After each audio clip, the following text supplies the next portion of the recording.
Halo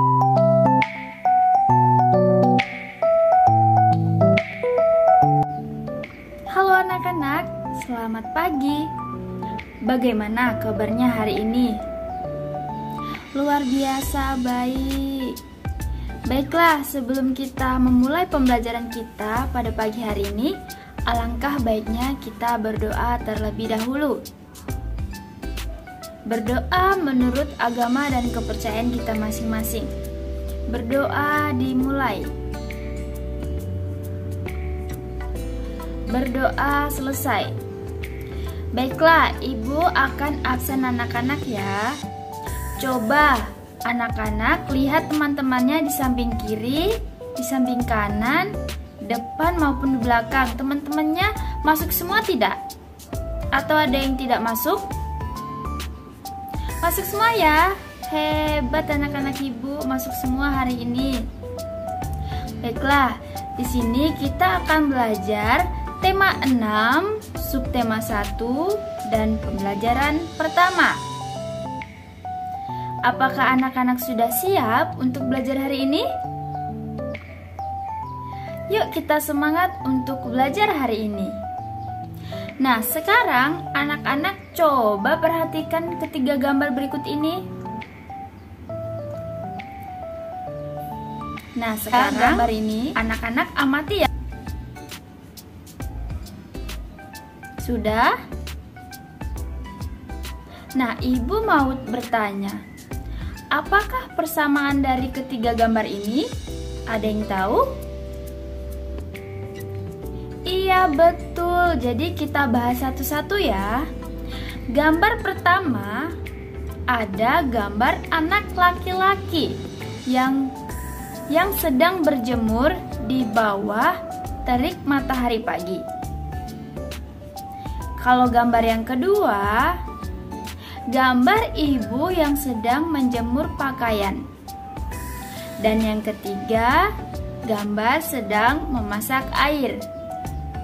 Nah, dari ketiga gambar ini persamaannya adalah sama-sama menggunakan energi panas.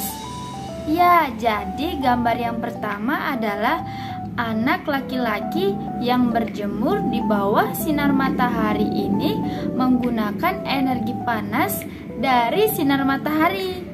Begitu juga gambar yang kedua, ibu yang sedang menjemur pakaian menggunakan energi panas dari matahari agar pakaiannya kering. Dan gambar yang ketiga ini menggunakan energi panas dari api untuk membuat air dapat mendidih. Gitu ya anak-anak. Nah, di dalam kehidupan sehari-hari, manusia tidak dapat lepas dari kalor. Beragam aktivitas manusia berhubungan dengan kalor atau energi panas. Nah, sekarang ibu mau bertanya, apakah itu kalor? Apa ayo? Iya, panas atau kalor adalah energi yang berpindah akibat perbedaan suhu.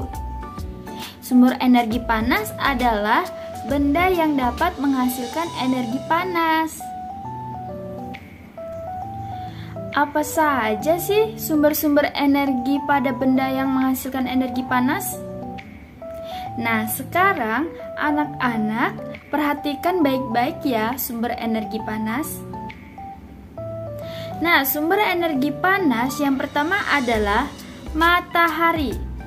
Energi dari matahari diperlukan oleh tumbuhan hijau dalam proses pembuatan makanan yang disebut dengan fotosintesis. Selain itu, energi matahari juga memiliki manfaat yang sangat besar. Contohnya itu seperti menghangatkan bumi. Tanpa energi matahari, bumi akan sangat kacau. Kemudian, manusia juga dapat memanfaatkan energi panas dari matahari untuk mengeringkan pakaian, mengeringkan ikan-ikan atau biji-bijian, dan juga membantu menguapkan air laut. untuk menghasilkan garam. Nah, kemudian sumber yang kedua adalah api.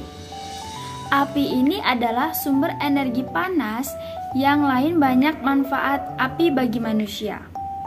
Api dapat memanfaatkan tubuh kita dan juga dapat memanfaatkan untuk memasak makanan. Sumber yang ketiga adalah listrik. Nah, saat ini listrik merupakan sumber energi panas yang praktis. Energi dari listrik ini dapat diubah menjadi energi panas. Ada berbagai alat rumah tangga yang dapat menghasilkan energi panas dari energi listrik jadi panas. Contohnya itu setrika, itu mengubah energi listrik jadi panas. Kemudian ada dispenser, ada magicom, dan lain-lain. Sumber energi panas yang selanjutnya ada gesekan antara dua benda. Nah, di sini ketika anak-anak kedinginan bisa menggesekkan kedua tangan dan akan menjadi hangat. Contohnya seperti ini. Nah, itu adalah contoh dari gerakan antara dua benda. Nah, sekarang kita lihat contohnya ya.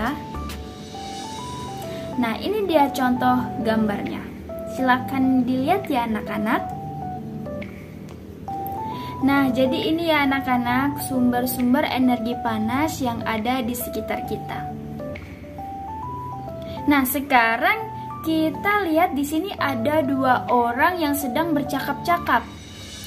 Di sini ada Rina mengetahui bahwa dia melihat orang zaman dahulu itu menggunakan dua buah batu untuk menghasilkan api. Dia membacanya dari buku. Nah, di sini ada Reza. Reza mengatakan bahwa kita dapat mengetahui informasi-informasi seperti tersebut dengan membaca dari media cetak yang berisi informasi yang penting. Nah, selanjutnya, dalam kehidupan sehari-hari, banyak dijumpai teks penjelasan berupa informasi pada berbagai media. Teks yang berisi penjelasan tentang berbagai peristiwa yang terjadi di sekitar kita disebut dengan teks eksplanasi. Bagaimana sih cara memahami teks eksplanasi? Pertama-tama, kita harus membaca dulu keseluruhan teks eksplanasi. Oke, kita baca keseluruhan teks dengan baik dan juga dengan cermat. Kemudian, setelah dibaca, kita tentukan kata kunci di dalam teks yang dianggap penting. Setelah menentukan kata kunci, anak-anak bisa menjawab pertanyaan-pertanyaan yang berkaitan dengan teks untuk mendapatkan informasi dari teks tersebut. Nah, sekarang coba anak-anak perhatikan teks berikut ini ya. Nah, sekarang coba anak-anak perhatikan dan baca teks eksplanasi berikut ini.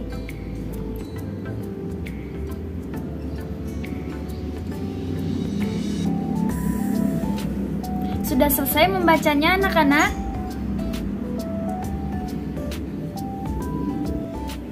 Kalau sudah selesai, coba anak-anak tentukan kata kunci pada teks. Kata kunci yang dapat kalian ambil adalah kalor dan suhu. Teks ini membahas tentang kalor dan juga suhu. Sekarang kita akan menjawab pertanyaan dari teks eksplanasi ini untuk mendapatkan informasi dari teks ini. Yang pertama, apa yang dimaksud dengan kalor? Nah, kalor merupakan salah satu bentuk energi yang dapat berpindah dari benda yang bersuhu lebih tinggi ke benda yang suhunya lebih rendah. Ini ada di kalimat yang pertama ya anak-anak. Nah, sekarang pertanyaan kedua. Kapan kalor dapat berpindah? Nah, sekarang coba dibaca dan cari jawabannya ya. Siapa yang sudah dapat? Iya, kalor dapat berpindah ketika terjadi kenaikan suhu dalam benda. Jadi, teks eksplanasi ini dapat menggunakan kata kunci dari teks dan juga dengan jawab pertanyaan dari teks tersebut. Baik anak-anak, mungkin itu saja untuk pembelajaran kita hari ini. Nanti ibu akan memberi latihan. Jangan lupa untuk dikerjakan ya anak-anak. Baiklah, tadi kan kita sudah belajar. Sekarang mari kita simpulkan apa pembelajaran kita pada pagi hari ini. Kalor sangat penting untuk kehidupan manusia. Manusia tidak dapat lepas dari kalor. Beragam aktivitas manusia berhubungan dengan kalor atau energi panas. Nah, itu ya anak-anak. Baiklah, sebelum kita mengakhiri pembelajaran kita pada pagi hari ini, kita berdoa terlebih dahulu. Berdoa dimulai. Berdoa selesai. Baiklah, sekian anak-anak. Ibu akhiri. Selamat pagi.